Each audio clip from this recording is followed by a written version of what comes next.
Hello viewers, আমি Biswanath Karmakar, draftsman civil instructor from input government idea running under PDP.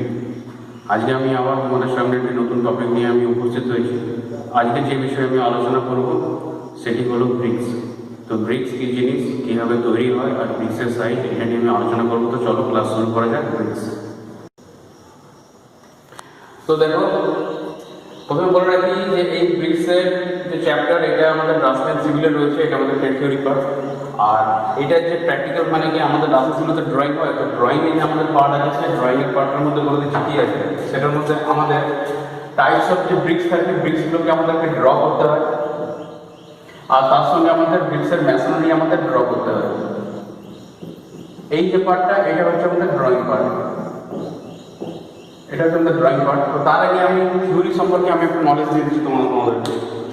তো bricks কি জিনিস? Bricks আমরা কি জানি, মেনলি আমাদের তৈরি হয় মাটি থেকে, মাটি দিয়ে আমরা বানাই।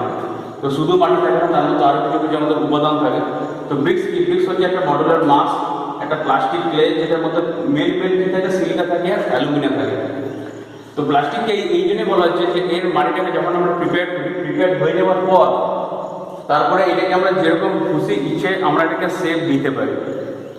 আমাদের মডেলিং করা মানে কি, যেরকম খুশি এটাকে শেপ দেওয়া, যে রেক্টাঙ্গুলার শেপের মধ্যে আমরা এটাকে করবো সেরকম শেপের মধ্যে ভরে ওইটাকে আমরা তারপরে আমরা কি করি, ওটাকে ড্রাই করি আর ওটাকে বার্নিং করি। তো এটাই বলছি যে মডুলার মাস অফ প্লাস্টিককে চিফলি প্রধানত composed of silica and aluminium. তো এবার কি হয়, আমাকে কি হতে হবে, জিনিস যেটা বানাবো সেটা প্রপার রেক্টাঙ্গুলার শেপে আমাকে নিয়ে আসতে হবে। সেই জন্য বললাম যে মডুলার মাস যেন প্রপার যেন মডেলিং যেন রেক্টাঙ্গুলার শেপে হয়। যে ব্রিক্সটা হবে সেটা যেন হার্ড আর ডিউরেবল হয়, কঠোর আর যেন লং লাস্টিং হয়, ওয়েল ডিফাইন্ড এজ হয়। তার যে এজটা যেন আমার পরিষ্কার করে। আমার ব্রিক্স সাধারণত দেখতে আমার এরকম হয়, যদি ওরা একটা ছবি যদি আমি ড্র করি তাহলে ব্রিক্সের ছবি হচ্ছে আমার এরকম।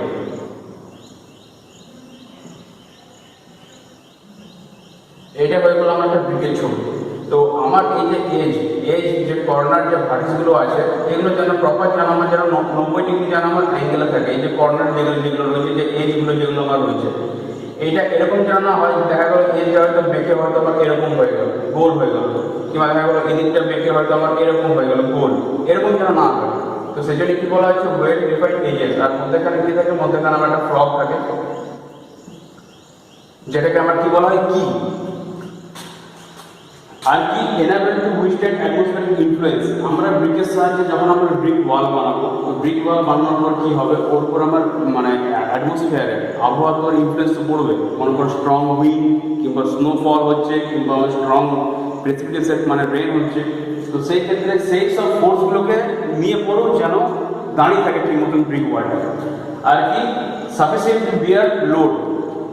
ব্রিক বানানোর পর, ওয়াল বানানোর পর, দেওয়াল বানানোর পর ওর উপর যদি আমি কোনো লোড দিই, কেউ আমার ব্রিকের ফ্লোরিং করেছি, এবার ওর উপর মনে করো যখন আমার লোড আসে, হয়তো কোনো মনে করো গ্যারেজে হয়তো যদি আমি ব্রিক ফ্লোরিং করে থাকি, তার মতো গাড়ি, তো সেই ক্ষেত্রে সেই যে লোডটা পড়বে, সেই লোডটা পড়ার পর যেন আমার ব্রিকটা যেন ভেঙে না যায়, তো সেটাকেও আমাকে খেয়াল রাখতে হবে। তো শুধু ব্রিক বানালে হবে না, এইসব তার মধ্যে যেন বৈশিষ্ট্যগুলো থাকে। এগুলো আমি প্রপারভাবে কখন পাবো, যখন ব্রিকটা আমার প্রপার যখন তোমার ড্রাই হবে, প্রপার যখন ড্রাই হবে আর প্রপার যখন আমার বার্নিং হবে। প্রপার ড্রাই আর প্রপার বার্নিং পরে এই সবগুলো যেন থাকে বৈশিষ্ট্য, তবে ওইটা কি আমার হবে, ওটা হবে একটা গুড ব্রিক। তো এর মধ্যে এবারে যেটা আসছে, এর মধ্যে কী কী আমার উপাদান থাকে, তো উপাদানগুলো বলে দিচ্ছে যে ইনগ্রেডিয়েন্টস যেটা সাহায্যে আমি ব্রিক বানিয়ে থাকি। তাকে হচ্ছে আমার অ্যালুমিনিয়াম অক্সাইড মানে aluminium, silica, finely divided lime, magnesium আর আয়রন অক্সাইড। এই পাঁচটা মেন ইনগ্রেডিয়েন্ট যেটা সাহায্যে আমি ব্রিক আর মানে ব্রিক আমরা বানাই। যেটা আমরা নর্মালি আমরা যে ব্রিকটা দেখতে পাই সেটা হচ্ছে কি রেড কালারের ব্রিক থাকে, আমার রেড কালার ব্রিক থাকে। এটাই তো আমরা বেশি আমরা এখন মানে এটা গ্রিন ইকোসিস্টেম বজায় রাখার জন্য ভালো, আর এটা বেশি ইউজ হয়। তাছাড়া এখন আরও অনেক ব্রিক্স বেরিয়েছে, যেমন ধরো তোমার as for example cement bricks. তো এখানে যেটা কথা বলছি সেটা হচ্ছে আমার রেড কালার ব্রিকের। তো অ্যালুমিনিয়াম যে অক্সাইড থাকে তার পার্সেন্টেজ থাকে হচ্ছে মোটামুটি 20 থেকে 30%। যেটা সিলিকা থাকে তার পার্সেন্টেজ হচ্ছে কত, 50 to 60%। তো এই দুটো হচ্ছে আমার মেন উপাদান প্রধান। এরপরে যেগুলো কম বেশি যেগুলো থাকে 3 থেকে 5% থাকে হচ্ছে আমার কি ফাইনালি ডিভাইডেড লাইন, 3 থেকে 5% থাকে হচ্ছে আমার ম্যাগনেসিয়াম, আর আপ টু 3% থাকে হচ্ছে আমার আয়রন অক্সাইড। এগুলো কি করে আমি কি ব্রিক্স ক্লেটাকে বানাই। ক্লেটাকে বানানোর পর রেক্ট্যাঙ্গুলার যে বক্স থাকে, যে মডেলিং বক্স, যেগুলো তোমার দেখতে থাকবে এইরকম হয়। এই বক্সটা তোমার দেখতে হয় ঠিক এইরকম। এর উপরে যে এই দিকটা, এটা হচ্ছে আমার ওপেন, এই সাইডটা ওপেন, আর নিচের যে দিকটা আছে, নিচের যে পোর্শনটা সেটা হচ্ছে আমার ক্লোজ, বন্ধ থাকে। এর মধ্যে আমি কি করি, ব্রিক আর্টটাকে আমি এর মধ্যে ভরে দিই। এর মধ্যে আমি কি করি, তোমার ব্রিক আর্ট মানে যেটাকে আমি বানালাম, ব্রিক আর্টটা আমি বললাম, ওইটাকে মোল্ডিং করলাম। মোল্ডিং করার পর এখান থেকে কি বেরোবে, আমার রেক্ট্যাঙ্গুলার শেপ বেরোবে। তারপরে ওইটাকে আবার বার করবো, তারপরে ওটাকে ড্রাই করবো, ড্রাই করার পর তারপরে ওটাকে ব্রার্ন করবো।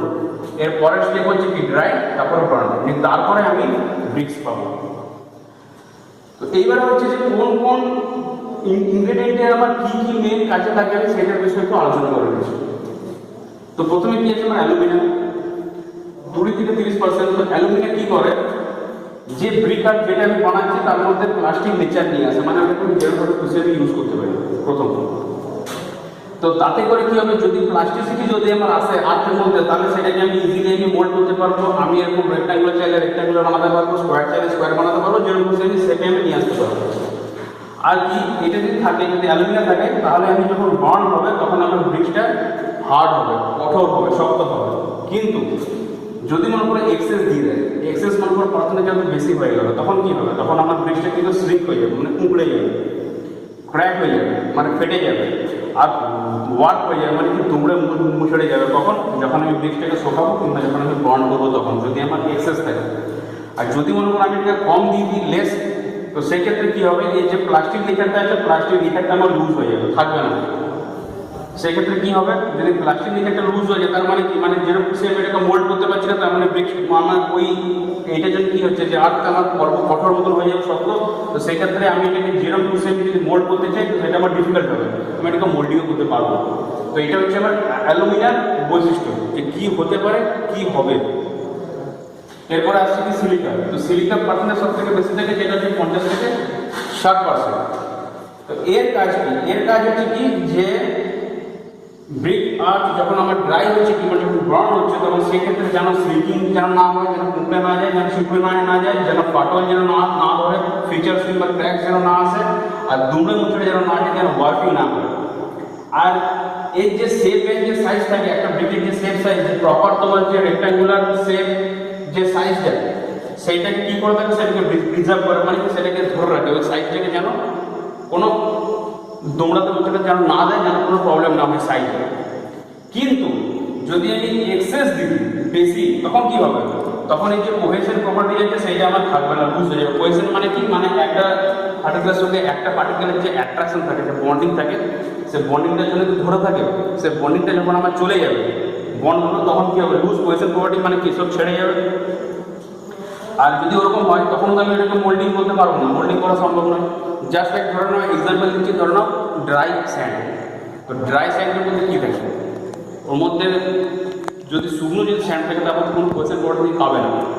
তো এবার ওইটাকে যদি মোল্ডিং করতে পারবো, মোল্ডিং করে যাবে না, যতক্ষণ না আমি ওটাকে কোনো লিকুইডের সঙ্গে আমি এটাকে মিক্স করছি। ঠিক সেরকম জিনিস, এটা এক্সেস থাকলে কি, এর কোয়েশ্চেন প্রপার্টি লুজ হয়ে যায়, সেখানে আমরা মোল্ডিং করতে পারি না। এবার যদি লেস থাকে, কম থাকে, তাহলে কি হয়, তাহলে সেক্ষেত্রে এটা শ্রিঙ্ক করে যাবে, ব্রিকার ক্র্যাক হওয়ার চান্স থাকে, দুমড়ে মুছড়ে যাবে, ওয়ার্কিং হওয়ার চান্স থাকে। কখন, যখন আমি এটাকে ড্রাই করবো, যখন আমি এটাকে বার্ন করবো। জাস্ট লাইক বলতে পারো যে অ্যালুমিনিয়াম যখন মানে কী বলবো, যখন এক্সেস থাকে যা হয়, তো সিলিকা যদি লেস থাকে তখন সেই জিনিসটা হয়। তাহলে অ্যালুমিনিয়াম হলো, এবারে কী হলো, সিলিকা হলো। তো এরপরে কী আছে আমার, ফাইনালি ডিভাইডেড লাইন। তো লাইন পার্টটা দেখো আমার এখানে করা আছে, লাইন আছে, ম্যাগনেসিয়াম আছে, আর আয়রন অক্সাইড আছে। তো লাইনে কি, লাইন তোমার একটা ফ্লাক্স হিসেবে কাজ করে। ফ্লাক্স হিসেবে কি, মানে এই লাইনটা যখন আমার থাকে, তখন এ সিলিকার সঙ্গে ফিউজ হয়ে যায়, একসঙ্গে মিশে যায়, মিশে পর তোমার এটাকে বার্ন হতে ঠিকমতো হেল্প করে, প্রপার বার্নিং হয়। মানে এই লাইন থাকলে আমার বার্নিংটা আমার প্রপার হবে।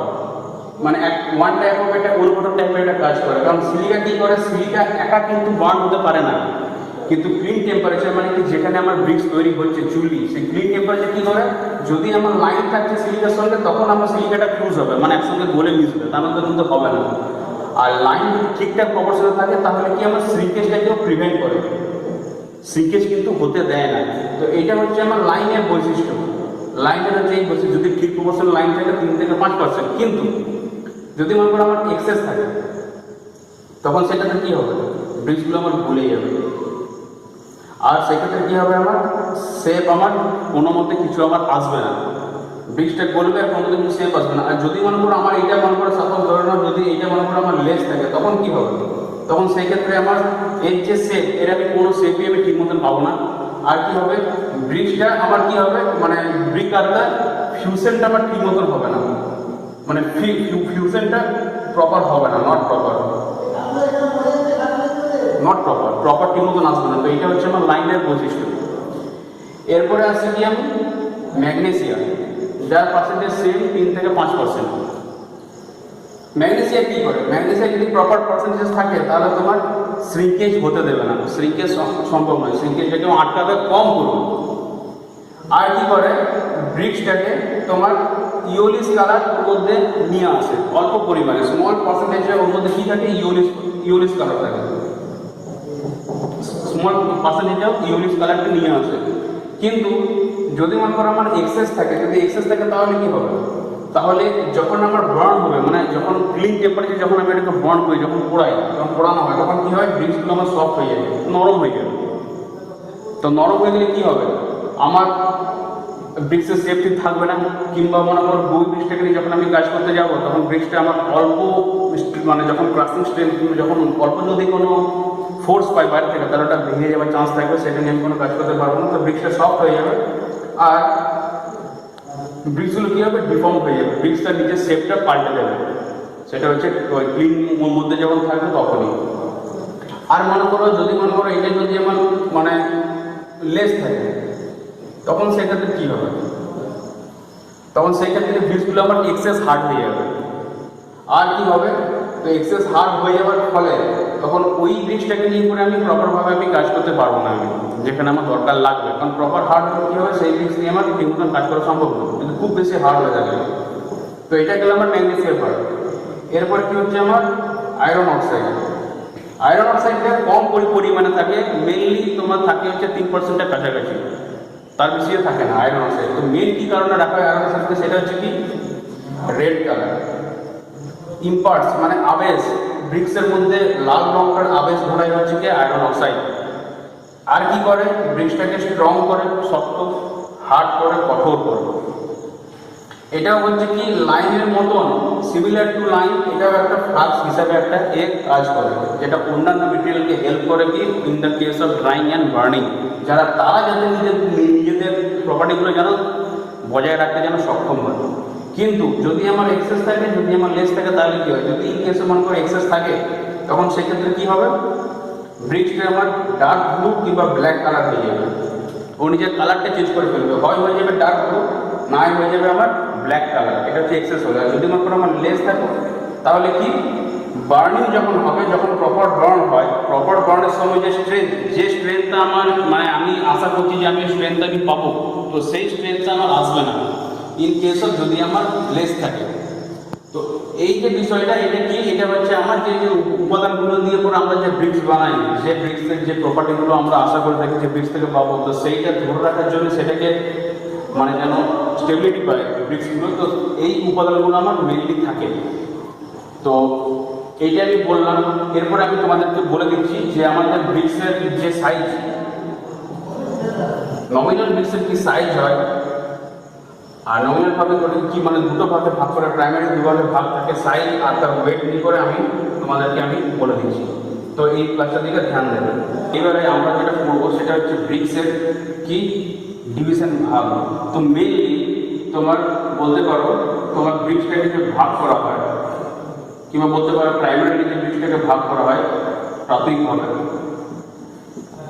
তো তোমার দুটো ভাগে ভাগ করা হয়, একটা হচ্ছে ট্রেডিশনাল ব্রিক্স আর একটা হচ্ছে আমার মডুলার ব্রিক্স। এই দুটো ব্রিক এখন ইন্ডিয়াতে এটা ইউজ হয়ে থাকে in case of red colour যে ব্রিকগুলো পাই। এবারে সাইজের বিষয় আসছে, সাইজ আর ওয়েট। আর একটা জিনিস বলবো সেটা হচ্ছে 1 কিউবিক মিটার যদি ব্রিক পার হয় তাহলে কতটা ব্রিক লাগবে সেই নাম্বারটা আমি বলে দেবো। যদি সাইজ করা হয় তো ইন কেস অফ ট্র্যাডিশনাল ব্রিকে উইদাউট মর্টার মানে কি সিমেন্ট স্যান্ড ওয়াটার এই মর্টারটা ছাড়া সাইজ হচ্ছে কত 9 whole 3/4 inch into 4 whole 3/4 inch into 2 whole 3/4 inch. এটা হচ্ছে উইদাউট মর্টার। কিন্তু ধ্যান দেবেন এইটাকে যদি আমরা সেন্টিমিটারে করছি তখন সেক্ষেত্রে আমাদের কত আসছে 24.8 centimetre into 12.1 centimetre into 7 centimetre. যদি এটাকে এমএম করি তাহলে কত আসবে 248 mm ইন্টু 121 mm ইন্টু কত আমার 70 mm। এটা কিসের সাইজ? এটা হচ্ছে আমার উইদাউট মর্টার। কিন্তু যদি এইবারে মনে করো আমি যদি মনে করো এইবারে আমি মর্টার দিয়ে দিই, এবার ব্রিক ওয়ার্ক করছি আমি এবারে মর্টার দিচ্ছি, তখন সেক্ষেত্রে সাইজটা চেঞ্জ হয়ে যাবে।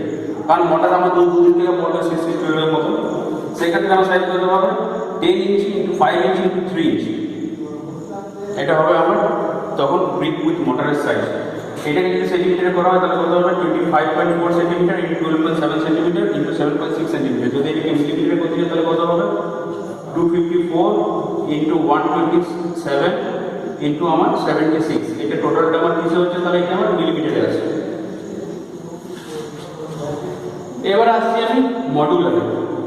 তাহলে মডুলারে এর যে সাইজটা মানে যেহেতু ট্র্যাডিশনালে এর সাইজটা এরকম, তো সেই জন্য পারফেক্ট রাউন্ড ফিগারে একটা সাইজ করার জন্য এই জিনিসটাকে ব্যবহার করে, যেটা মডুলার করে ব্রিকেটটা আলাদা বানানো হয়। এটা আইএসআই থেকে রেকমেন্ড করা হচ্ছে। ISI recommended Indian standard institute. সেটা কি 190 into 90 into 90 190 mm into 90 mm into 90 mm। একটা কথা বলে রাখছি, যেটা হচ্ছে প্রথমে যে নাম্বারটা রয়েছে সেটা হচ্ছে আমার লেন্থ, পরেরটা হচ্ছে আমার কি ব্রেথ, আর তার পরেরটা হচ্ছে কি আমার হাইট। ঠিক সেরকম এটা হচ্ছে আমার লেন্থ, এটা হচ্ছে আমার ব্রেথ, আর এটা হচ্ছে আমার কি হাইট। তো এই ছবিটাকে যদি আমি বলি, যদি এইটাকে আমি মনে করো আমি যদি এটাকে ব্রিক্সের একটা ছবি আমি যদি বানানোর চেষ্টা করি, তখন সেক্ষেত্রে এখান থেকে এটা হচ্ছে কি আমার লেন্থ, এখান থেকে এটা কি হচ্ছে এটা হচ্ছে আমার হাইট, আর এখান থেকে এটা হচ্ছে আমার ব্রেথ। তো মডেলের ভিত্তি কি হচ্ছে আমার 190 mm into 90 mm into 90 mm কি এটা হচ্ছে আমার উইদাউট মোটারে। যদি সেন্টিমিটারে করে তাহলে কত হবে 19 ইন্টু 9 ইন্টু 9। এটা হচ্ছে আমার উইদাউট মোটার কিন্তু এটা।